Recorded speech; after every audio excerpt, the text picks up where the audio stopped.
Tarixən Azərbaycanın mədəni və siyasi mərkəzlərindən biri olmuş yurt yeri. Kiçik Qafqazın şimal-şərq tərəfində, Gəncə, Qazax düzündə salınmış şəhər. Vaxtilə bu şəhər karvan yollarının kəsişməsində yerləşirdi. Burada səyyahlar, uzaq ölkələrdən gələn tacirlər mütləq ayaq saxlayır. Böyük alimlər, sənətkarlar, şairlər buranın gözəlliyindən danışardılar. Tarixə nəzər salarkən biz onun hər səhifəsində bu qədim şəhərin izləri ilə rastlaşırıq. Onun səsini eşidir, nəfəsini duyuruq. Bura Gəncədir. Alp ərlərin şəhəri Gəncə.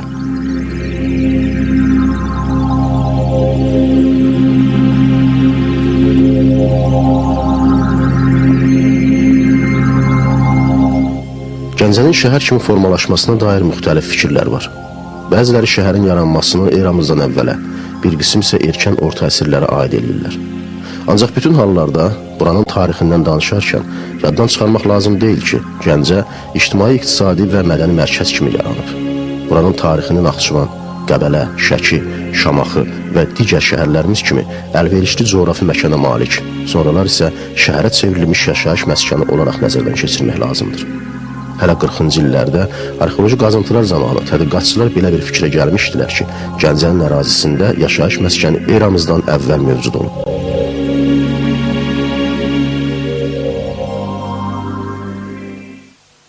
Ümumiyyətlə, Gəncə şəhərinin tarixi haqqında çoxlu rəvayətlər var. Bu rəvayətlərdən biri Makedoniyalı İskəndərin dövründə Gəncənin yaranması haqqındadır. Digəri Sasani Şah 1-ci Qubadın dövründə Gəncənin yaranması və digərlər, ən son belə deyək, rəvayətlərdən biri də orta əsrlərin əvvəllərində yaranması, Gəncənin yaranması haqqında məlumat vardır. Amma əslində Gəncənin tarixi daha qədimlərə gedir. Bunu axtarıb araşdırmaq lazımdır. Çünki Gəncə şəhər və Gəncənin ətrafından tapılan maddi mədəni abidələr, maddi mədəni əşyalar, onlar Gəncənin tarixinin qədim dövrlərə gedib çatdığını bildirir. Məsəl üçün, biz Neolit dövrünə aid Gəncə yaxınlığında Girlik dağdan tapılmış daş alətlər haqqında danışa bilərik ki, onlar həqiqətən də Gəncə ətrafından tapılıblar və Gəncənin Neolit dövrünə qədər gedib çıxa biləcək tarixindən danışırlar. Və digər bir məlumatda deyim ki, sizə Gəncə ətrafında Xanlar rayonu, keçmiş Xanlar rayonu, indiki Göygöl rayonu ərazisində 2 metr 20 sm boyu olan eramızdan əvvəl 2-ci minilliyə aid olan qadın skeleti tapılıb ki, hansı ki bu da Gəncə şəhərinin tarixinin daha qədimlərə gedib çıxdığını bildirir. Bildiyiniz kimi Şərqin qədim mədəniyyət mərkəzlərindən biri olmuş Gəncə şəhərinin yaranma tarixi, ümumiyyətcə adınla bağlı olan tarix haqqında müxtəlif fikirlər irəli sürülmüşdür. Lakin bizim ən qədim əldə elədiyimiz mənbələr Avesta ilə bağlıdır. Çünki bildiyimiz kimi Avestanın hissələrindən biri coğrafi əsər olub, coğrafi traktat. Və çox maraqlıdır ki, bu coğrafi traktatda Gəncə şəhərinin adı çəkilmişdi ki, bu şəhər türk sərkərdəsi Əfrasiyab tərəfindən salınmışdı. Və tarixi mənbələr, araşdırmalar göstərir ki, Əfrasiyab əldə elədiyimiz məlumata görə Alpartunqadır. Çünki bütün mənbələr Alpartunqanı Əfrasiyab kimi təqdim eləmişdilər. Gəncənin toponimik anlamında da fikir ayrılıqları mövcuddur. Əvvəllər bu toponim daha çox Pəhləvi sözü kimi qəbul olunur və xəzinə, məhsul anbarı mənasını daşıdığı güman edilirdi. Bu kimi izahların təbii ki, heç bir elm əsası yoxdur. Əslində, Gəncə birbaşa Türk-Azərbaycan mənşəli bir sözdən yaranmış toponimdir. Bu şəhərin adına gəldikdə, Gəncə şəhərinin adı əslində ermənilər ki, bu günləri təhrif edib onu öz adlarına və yaxud Yunanlılar da belə təhrif edirlər. Bu söz iki kəlmədən ibarətdir. Qan, sak. Yəni, qan kəlməsi türk dilində xaqan kəlməsində olan qanlandır, yəni aristokrat təbəqəni göstərir. Sak da ki, Azərbaycanda, Qafqazda yaşayan qədim, yəni bizim millətə aid olan türk tayfalarından birinin adıdır. Yəni bu şəhər onu göstərir ki, sakların aristokrat təbəqəsinin və çox güman ki, Avestada verilən məlumat ki, yəni bura Əfrasiyab tərəfindən salınıbdır və Alpartunqanın da yüksək məqamda olması onu göstərir ki, bu şəhər əslində türklərlə bağlı olan şəhərdir.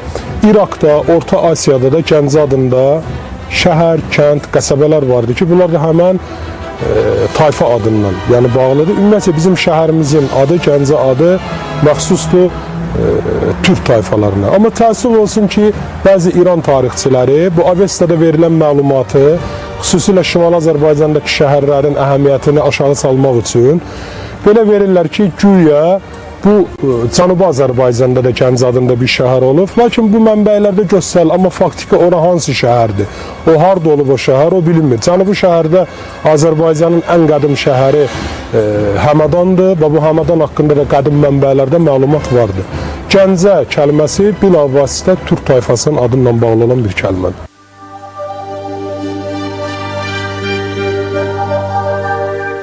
Gəncənin yerləşdiyi coğrafi məkan onu Azərbaycanın qədim tarixinin müxtəlif mərhələləri ilə sıx bağlayır.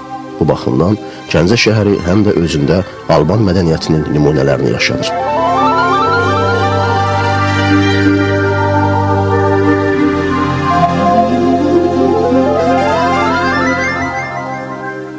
Ümumiyyətlə, bildiyiniz kimi Albaniya dövləti Şimali Azərbaycanda yaranır və demək olar ki, Xəzər dənizinin İberiyaya qədər olan bütün ərazini Albaniya dövləti əhatə edibdir. Və təbii ki, Gəncə də bu ərazidə yerləşdiyinə görə Gəncəyə də Albaniya dövlətinin hər hansısa bir təsiri olub. Bu təsiri biz nədə görürük? Gəncə şəhərində biz Alban məbədi var ki, hansı ki, bugün də mövcuddur. Həmin məbədi biz göstərə bilərik. Bir də Gəncə şəhərində Albanların, belə deyək, sırf Albanlara məxsus qəbirlər tapılmayıbdır. Amma bir dənə qəbir var ki, hansı ki o bizim Gəncənin Tarix-Diyarşünaslıq Muzeyində saxlanır. O qəbirin üzərində də Albanlara məxsus olan bir qəbirdir. O Gəncə ərazisindən tapılıbdır. Gəncə şəhərinin, yəni müasir Gəncənin yerləşdiyi ərazidə 2 dənə qədim Alban məbədi vardı. Mən bayaqları qeyd elədim. Əslində bu abidələrə baxanda biz görürük ki, bundan əvvəl Zərdüştü elementləri olub. Sadəcə Albanlar yerli əhali olduğuna görə davam elətmişdilər.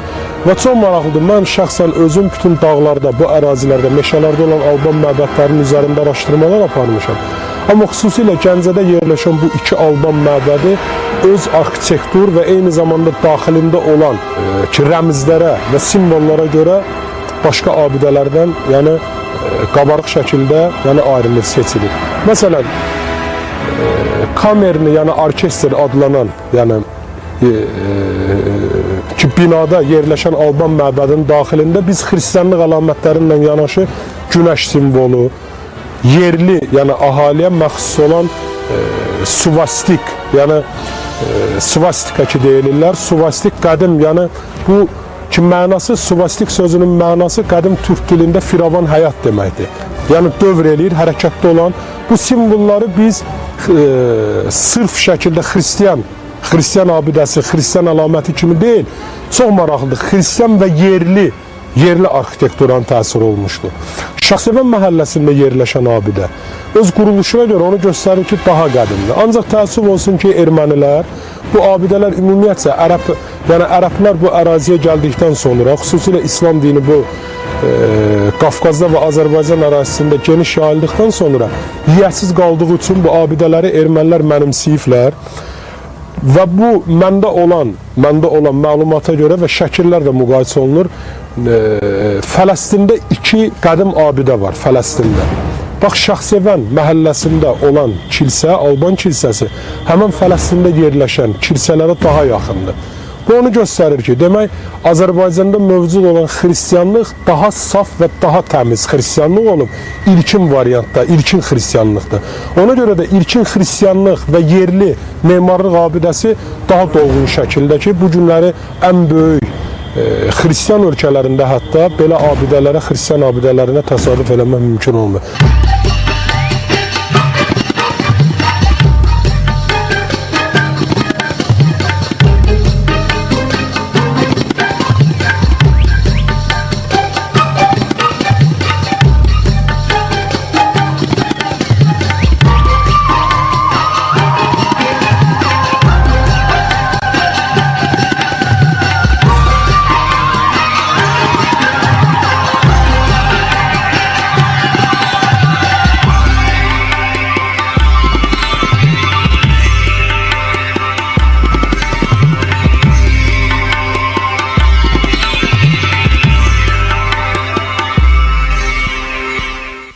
Mən ümumi götürdükdə biz buna İslam, xristiyan desək də, bu əslində bizim milli mənəvi dəyərlərimizdir, bizim təfəkkürümüzdən milyon illərlə, min illərlə formalaşan milli arxitektura, milli üslubdadır. Sadəcə xristianlığın və yaxud İslamın dəyərləri bizim milli dəyərlərlə sintez tapdığı üçün. Çünki bilirsiniz necədir? İslam dini o dinlər əslində cahiliyyət, yəni cəmiyyətinə gəlibdir. Amma bizim cəmiyyət daha üstün olduğuna görə o dinlərdən daha əhəmiyyətli dəyərləri kəsb eləyə bilir ki, o xalqlar özləri həmən dəyərlərə sahib ola bilməyiblər.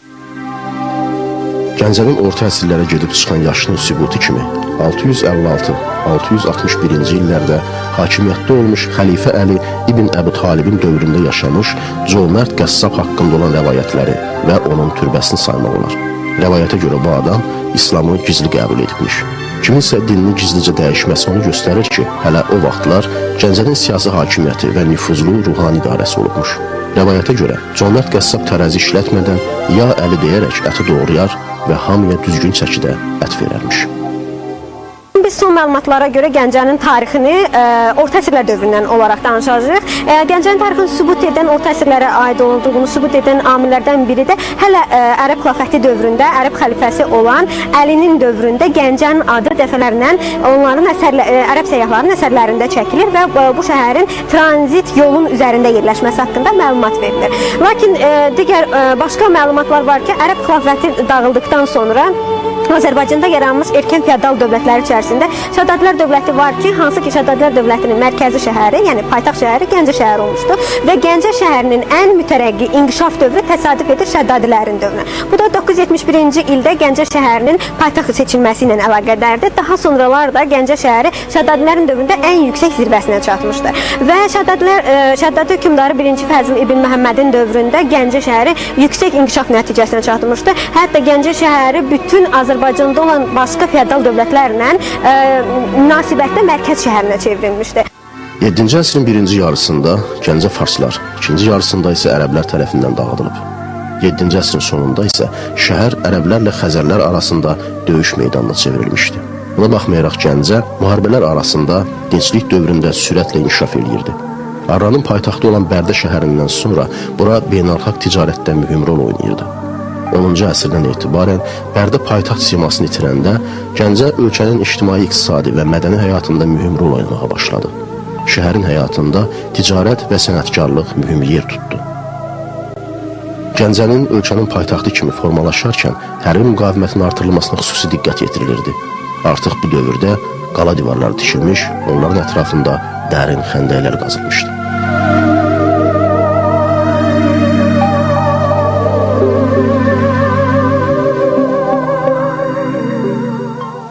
Hakimiyyətə gələn Əbüləsvar Şavur, Şəddadi hökmdar Əbüləsvar Şavurun dövründə Gəncə şəhərinin yadelli işğallardan qorunmaq məqsədi ilə Gəncənin ətrafına xəndəklər çəkilir, Gəncənin ətrafına qala divarları çəkilir və bu qala divarların içərisində də Gəncənin qala qapısı hazırlanır ki, 1063-cü ildə Dəmirçi İbrahim Osmanoğlu tərəfindən hazırlanmış məşhur Gəncə qapısı 1139-cu ildə Gəncə şəhərində baş verən fəlakətli dəhşətli zəlzələ nəticəsində Gəncə yerlə yeksan olduğu bir dövrdə Gürcü çarı 1-ci Demetri, hansı ki varlığında yəni heç bir fəlakət üz vermədən Gəncəyə yaxınlaşa bilməyən Demetri bu fəlakətdən istifadə edərək Gəncə şəhərinə hücum etmiş və Gəncə şəhərinin sərvətini talaya aparmışdı. Bu apardığı sərvətlərin içərisində də Gəncənin tarixi qapısı olan Şəddadilər tərəfindən hazırlanmış olan Gəncə qala qapısının bir hissəsini aparıblar və hal-hazırda da həmin qapı Gürcüstanın Qələt monastırında saxlanılır.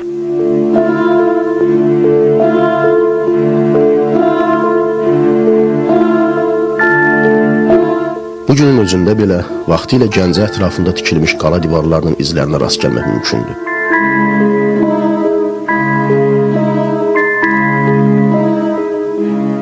Təsəvvür eləyin ki, bu divar qalıqları vaxtilə neçə yadelli qoşunların hücumlarına sinə gəlib.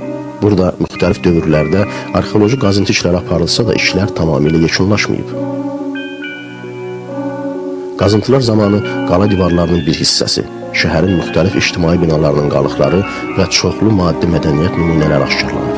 Onu da qeyd eləyək ki, Arra Memarlıq Məktəbinə uyğun olaraq Gəncə qalasının divarları kərpizdən inşa edilib.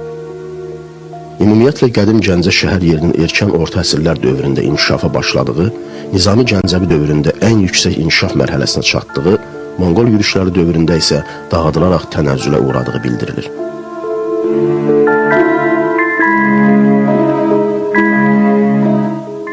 lakin sonradan şəhər yenidən bərpa edilərək böyük ticarət mərkəzinə çevrilmişdi. Gəncə şəhər yerində 1949-cu ildən etibarən professor İshaq Cəfərzadənin başçılığı ilə arxeoloji qazıntı işləri aparılıb. Hazırda bu abidədə tədqiqatlar davam edir. Gəncə şəhərinin ən maraqlı memarlıq abidələrindən biri də xalq arasında Göy Günbəz və Göy İmam kimi tanınan İmamzadə kompleksidir. Kərpişdən tikilmiş türbənin ətrafında kiçik məscidlər, təkkələr, karvansara tipli evlər, alaqapı və köməkçi binalardan ibarət dini kompleks yaradılıb. Kompleksin ətrafına daş və kərpişdən hasar çəkilib. Türbə isə bu kompleksin ən qiymətli abidəsidir. İmamzadə türbəsinin tikildiyi tarix dəqiq müəyyən edilməyib. Memarlıq quruluşuna görə türbənin 14-cü əsrin sonu, 15-ci əsrin əvvəllərində, ətrafındakı kompleksin isə 17-ci əsrdə tikildiyi ehtimal edilir. Türbənin hündürlüyü 12, günbəzin hündürlüyü 2,7, diametri isə 4,4 metrdir. Günbəzə mavi kaşıdan üzlük çəkilib ki, Göy İmam adı da bununla əlaqədardır. Bərdə və Naxçıvan İmamzadə məscidlərində olduğu kimi İmamzadə türbəsi ilə Bərdə türbəsi, həmçinin Axsadan Baba türbəsi arasında memarlıq cəhətdən üslub yaxınlığı var. Türbə sonralar ehtimal ki 17-ci əsrdə ziyarətgah şəklini almış və onun ətrafında dini mahiyyət daşıyan binalar inşa edilmişdir. İmamzada bir vaxtlar Gəncənin əsl nəcabətli nəsillərindən sayılan Şeyx Zamanlılara məxsus olub. Öz soy kökləri ilə həmişə fəxr edən bu nəslin nümayəndələri özlərini Şeyx Nizaminin nəslindən sayırlar.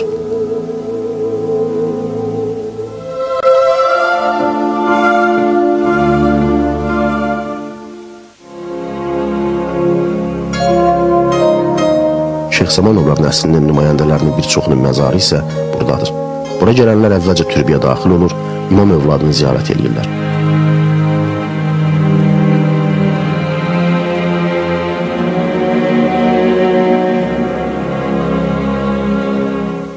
Sonra isə İmamzadənin yaxınlığında dəfn olunan Seyid övladlarının müqəddəsliyinə inandıqları şəxslərin qəbirləri üstünə gedirlər.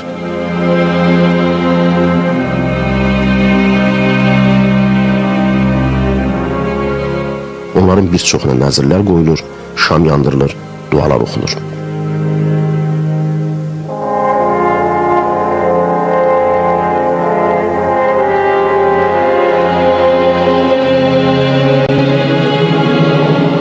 İmamzadə pirinin yaranması ilə bağlı ən geniş yayılmış fikir İmam Bağırın oğlu Mevlana İbrahimlə əlaqədardır. Belə ki, hicrətin 114-cü ilində Mədinə şəhərində vəfat edən İmam Bağır Bəqi qəbirstanlığında öz atasının və babasının yanında dəfn olunsa da, onun oğlu İbrahimə ata-babalarının məzarlarından çox-çox uzaqlarda, Gəncə torpağında dəfn edilmək nəsib olub. İmam Bağırın oğlu Mevlana İbrahimin təzyiqlər üzündən bura gəldiyi söylənilir.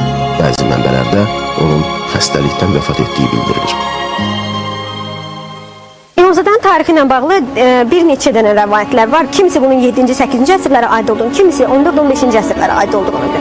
Yəni bunun elmi tərəfindən sübut olunmuyor. Nə mənada sübut olunmuyubdur? Çünki rəvayətə görə Şəhzadə İbrahim buradan keçərkən vəfat edib Gəncə ərazisində və orada Gəncə ərazisində vəfat edib və Gəncə ərazisində basılıb və sonradan onun müqəddəsliyini, onun yəni dinimizin belə deyək qarşısında gördüyü işlərə qarşılıq olaraq ona belə bir möhtəşəm belə deyək abidə ucaldırıb və abidə İmamzadə kompleksi adı altındadır. Abidə yarandığı bir gündən bu günümüzə qədər Gəncə əhli, o cümlədən Azərbaycan xalqı tərəfindən davamlı ziyarətgah kimi ziyarət olunur və insanların inancları var bu abidəyə. Doğrudur, Gəncə İmamzadəsində İmam övladı İbrahimin dəfn olunma tarixi barədə ilkin kitabə yoxdur. Ancaq ziyarətgah haqqında yəqin ki, ən böyük həqiqətlərdən biri araşdırmacı alim Məşədi xanım Nemət tərəfindən oxunmuş daş kitabədir. Kitabədə yazılıb: O, Allah əbədidir. Bu, İmam Məhəmməd Baqir, ona salam olsun, oğlu Mövlana İbrahimin müqəddəs məkanı yerləşmiş şərəfli cənnət bağıdır. Öz babasının köçməsindən 120 il sonra vəfat etmişdir. Allahın ona salavatı olsun. Və ona görə də bu yüksək məqamlı yerin bərpa olunmasına Tiflisli general-mayor İsrafil bəy Yadigarzadə Hicri 1296-cı ildə əmr etmişdir.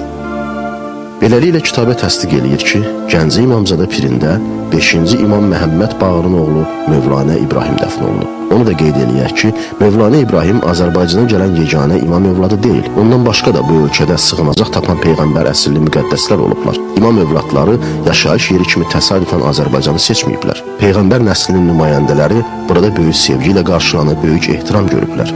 Onları xalq qoruyub. Sovet dövründə əksər ziyarətgahlar, ibadətgahlar kimi İmamzadə də bağlanmışdı. Düzdür, buranın qapısına qıfıl vurulması barədə heç zaman rəsmi qərar verilməyib. Ancaq tikilidən başqa məqsədlər üçün də istifadə olunmayıb. Böyük Vətən müharibəsi illərində isə İmamzadə pirindəki zəvvarlar üçün tikilmiş hücrələrdə yetim uşaqlara sığınacaq verilib. Ukraynadan, Rusiyadan, eləcə də Azərbaycanın özündən və başqa respublikalardan bura qanlı qadalı müharibənin atasız, anasız, kimsəsiz qoyduğu uşaqlar gətirilib. Müxtəlif millətlərin nümayəndələri olduqlarını, valideynlərinin başqa-başqa dinlərə iman gətirdiklərini anlamayan o günahsız məsum körpələr ağır günlərində İmamzadəyə sığınıblar. Deyirlər, bəzən hətta böyüklərin yanlarından keçəndə istər-istəməz vahimələndikləri qəbir daşlarının ətrafında dolanmaq o uşaqlar üçün çox xoş olub. Onlar əslində bu qəribə şəhərciyi də, buradakı qeyri-adi daşları da seviblər. Çünki tez-tez bura gələnlər, ən çox da qadınlar, onların yanına şirniyyatlar, konfetlər, noğullar qoyur, uşaqlar da yeyib, az qarınlarını doydururmuşlar.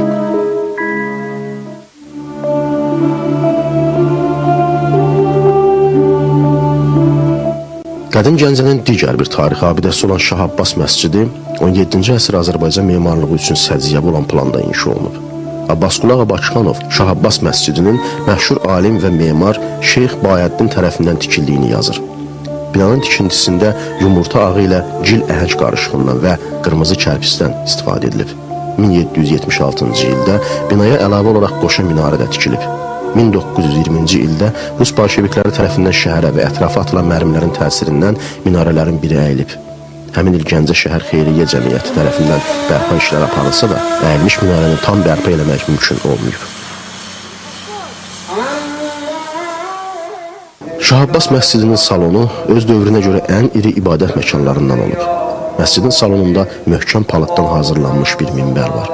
Özlüyündə unikal incəsənət əsəri olan şəbəkə üsulu ilə bircə mismar belə işlədilmədən hazırlanmış minbərin üzərindəki yazılardan aydın olur ki, yaşı məscidlə təxminən eyni olan, müxtəlif vaxtlardakı düşmən hücumları zamanı xəsarət görmüş bu minbəri 1897-ci ildə Gəncə hakimi Cavad xan təmir etdirib.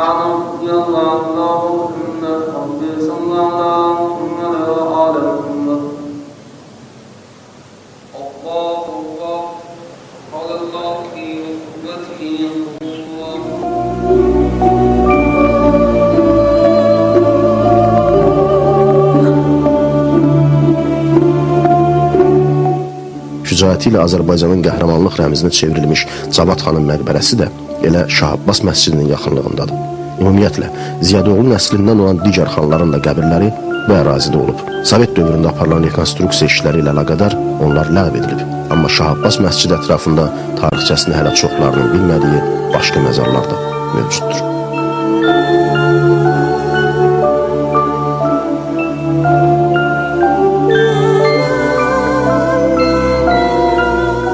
1588-ci ildə Gəncə Osmanlılar tərəfindən işğal olunur.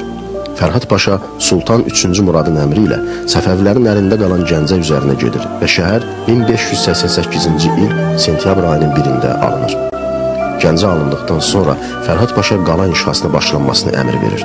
Beləcə 40 gün ərzində bu gün bir hissəsinin qalıqları mövcud olan 2-ci Gəncə qalası tikilir. Tikintidə gil palçıq, çaydaşı, Gəncə memarlığı üçün ənənəvi olan qırmızı kərpisdən istifadə olunur. Qalanın ümumi uzunluğu 13,7 kilometr, hündürlüyü isə 12 metr olub. Bu dövrlərdə müvəqqəti olaraq hərbi yürüşlərin azalması, ticari əlaqələrin genişlənməsi Gəncənin dirçəlməsinə, inkişafına gətirib çıxardı. Həmin illərdə Azərbaycanda olmuş məşhur türk səyyahı və tarixçisi Övliya Çələbi Gəncədə hər birinin bağçası olan 6000-dən çox evin olduğu haqqında yazır. 1988-ci ildə Gəncə Dövlət Tarix Mədəniyyət Qoruğu elan olunan qədim Gəncənin ərazisində yerləşən elmi, tarixi və bədii əhəmiyyət kəsb edən bütün tarix mədəniyyət abidələri dövlət tərəfindən qorunur. Ərazisi 1482 hektar olan qədim Gəncədə təbii ki, hələ gün işığına çıxası xeyli sayda maddi mədəniyyət abidələri var. Bu gün onlardan bir qismi Gəncənin Tarix Diyarşünaslıq Muzeyində qorunub saxlanılır. Azərbaycanın qədim və orta əsrlər, həmçinin müasir tarixində mühüm rol oynamış, vətənimizin elminə, sənətinə, ictimai və siyasi həyatına böyük şəxsiyyətlər bəxş eləmiş qədim Gəncənin bizə naməlum olan tarixinin öyrənilməsi həm bu günümüz, həm də gələcəyimiz üçün çox vacibdir.